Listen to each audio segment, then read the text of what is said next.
नमस्ते सदावत्सले मातृभूमि।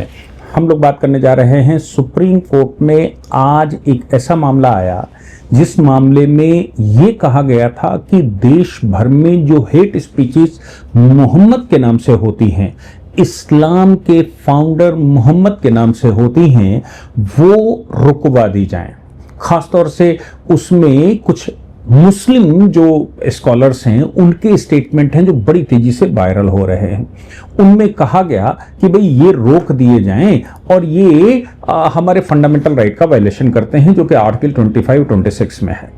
Supreme court ने कहा ऐसा लग रहा है कि ये सिर्फ सेंसेशन करने के लिए मामला आया है। ऐसा लग रहा है कि ये बहुत ज्यादा देश में वैचारिक आंदोलन करने के लिए आया है कि सेंसलाइज हो जाए और देश में नए विवाद खड़े हो जाए। हकीकत यह है कि आर्टिकल 32 कैसे मेंटेन होता है। आर्टिकल 32 के तहत यानी कि फंडामेंटल राइट PIL लेके आया गया और यह कहा गया कि भी लोगों के फंडामेंटल राइट्स हैं जो वायलेट होते हैं, हम मुसलमानों के फंडामेंटल राइट्स हैं जो वायलेट होते हैं, हम मोहम्मद के नाम से आधा शब्द भी नहीं सुन सकते।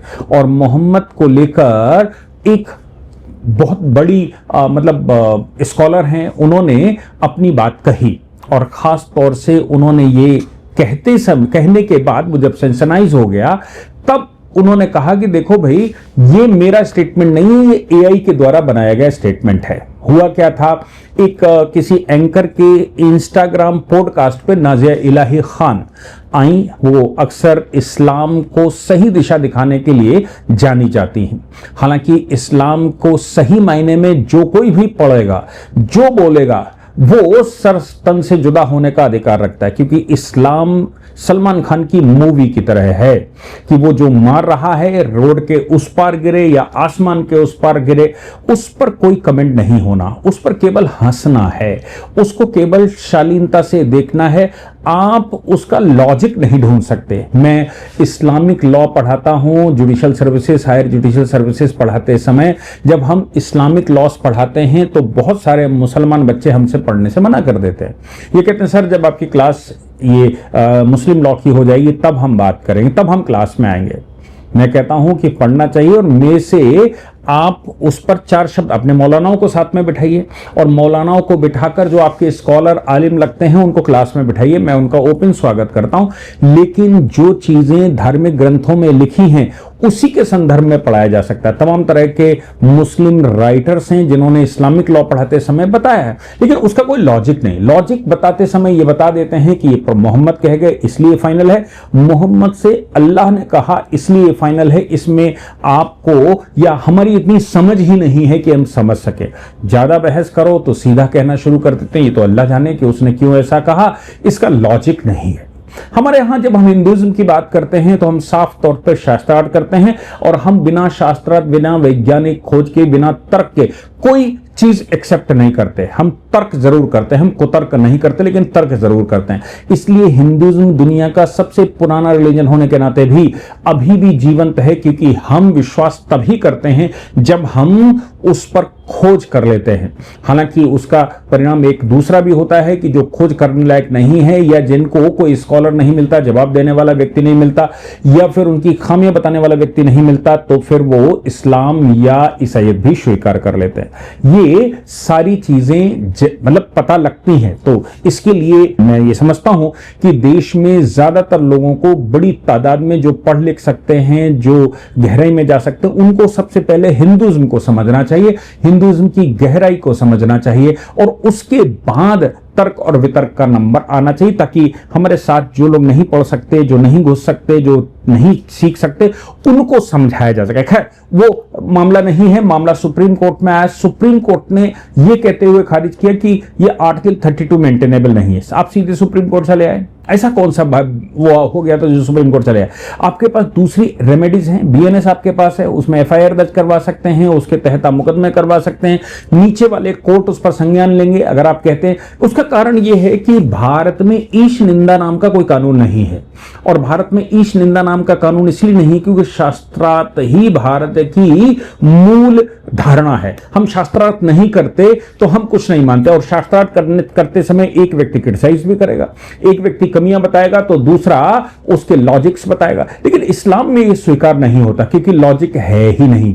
केवल इतनी सी बात है, अल्लाह की बाणी मोहम्मद ने सुनी, मोहम्मद ने बताया। अल्लाह का फिलॉसफा मोहम्मद ने जाना, मोहम्मद का फिलॉसफा किसी ने न जाना।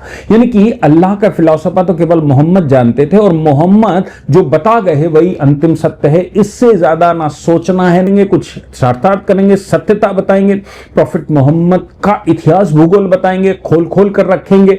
और ये हदीसों को भले ही आप बता दीजिए, जैसे कि आपको याद होगा नूपुर शर्मा ने कोई शब्द, कोई बात कही कि अगर मैं ऐसा कह बताना शुरू कर दूं जो तुम्हारे ग्रंथों में लिखा, तो क्या होगा? लोग सर तन से जुदा करके उनके पीछे पड़ गए। जबकि बाद में विश्व भर के स्कॉलर्स ने कहा कि वो सही कह रही थी, जो धार्मिक ग्रंथ में लिखा है वही वो बता रही थी।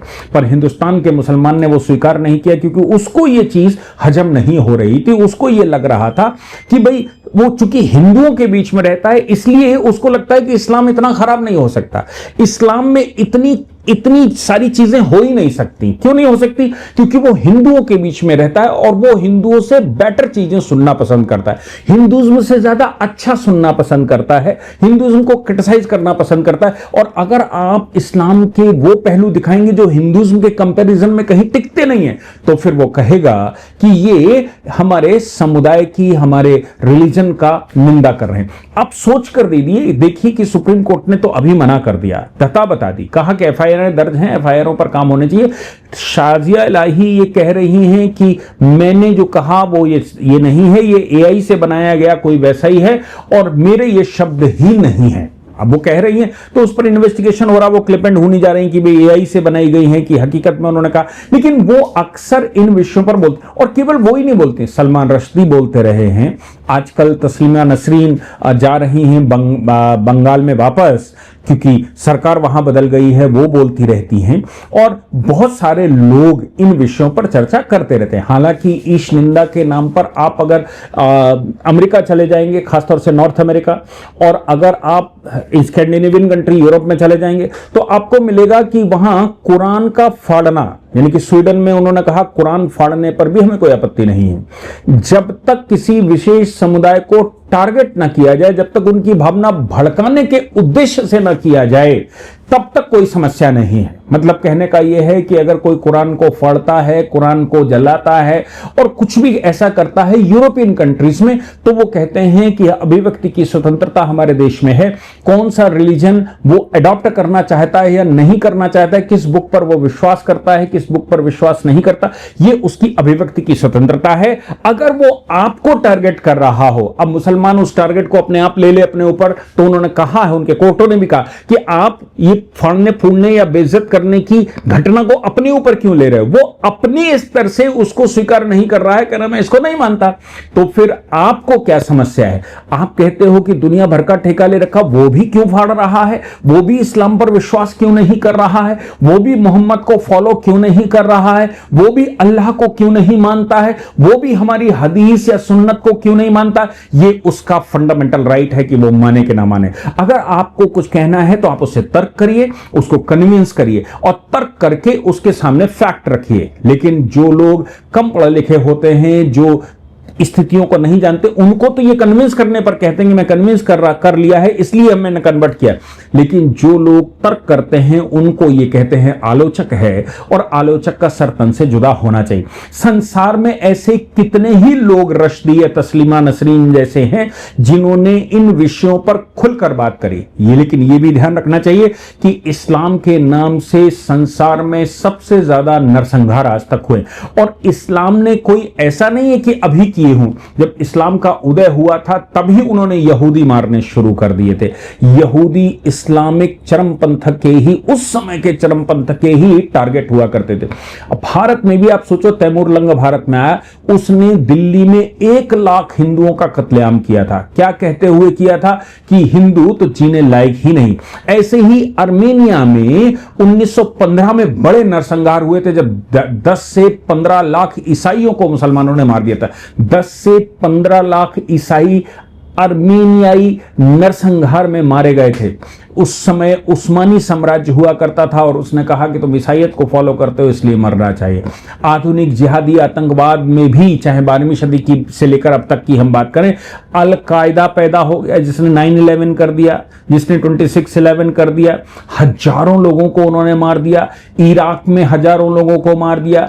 यजीदी पुरुषों को, यजीदी समुदाय के लोगों को नाइजीरिया में 35,000 से ज्यादा लोग मार दिए। और बोको हरम नाम के संगठन ने तो वो आतंक मचाकर रखा जिसका कोई तोड़ संसार में नहीं है। लेकिन विश्व के ज्यादातर देश जो ईसाइयत को फॉलो करते हैं वो ईश निंदा नहीं मानते। वो कहते हैं कि जिसको समझ में आएगा वो अडॉप्ट करेगा, जिसको समझ में नहीं आए उसको बाइबल भी फाड़ने का अधिकार है। वो जो खुद ग्रंथ मानता है उसको भी फाड़ने का अधिकार है। भारत में भी अगर मनु संहिता को फाड़ा गया, मनुस्मृति को फाड़ा गया, तो भारत में एक विरोध तो हुआ, लेकिन वो धार्मिक ग्रंथ हुआ करता था किसी समय का, उसको फाड़ने पर किसी को जेल नहीं होती। भारत में किसी भी ग्रंथ को नहीं मानते, किसी संप्रदाय समुदाय को नहीं मानते, तो कोई समस्या भारत में नहीं होती। लेकिन विश्व में ऐसे भी राइटर्स हुए हैं, जैसे मैंने रश्दी नसरीन का नाम, अयान हिरसी अली, ये सोमालियाई नागरिक हैं, खूब इन्होंने जमकर लिखा, शॉर्ट फिल्में भी इन्होंने बनाई। तारिक फतेह को हम सब जानते थे, वो पाकिस्तानी मूल के थे, कनाडा में बस गए थे, वो अपने आप को सनातनी मुसलमान कहते थे। इब्न बर्राक, बड़ा नाम संसार का है अमेरिका में, why I am not a Muslim, उन्होंने एक बड़ा ग्रंथ 1995 में लिखा था। मरियम नमाजी, इन्होंने council of x Muslim in Britain बनाया। कभी मुसलमानों में क्या समस्या है मैं बताती हूं। अरमिन नब्बाब, ईरानी मूल के थे, कनाडा में जाकर बस गए। एथियस्ट रिपब्लिक पुस्तक उन्होंने लिखी, by there is no God, उन्होंने कहा अल्लाह है ही नहीं। ये सब झूठ बोलने की बात है। कानूनी या दार्शनिक चीजों की बात करें तो ब्लास्फेमी या फिर freedom of speech versus blasphemy.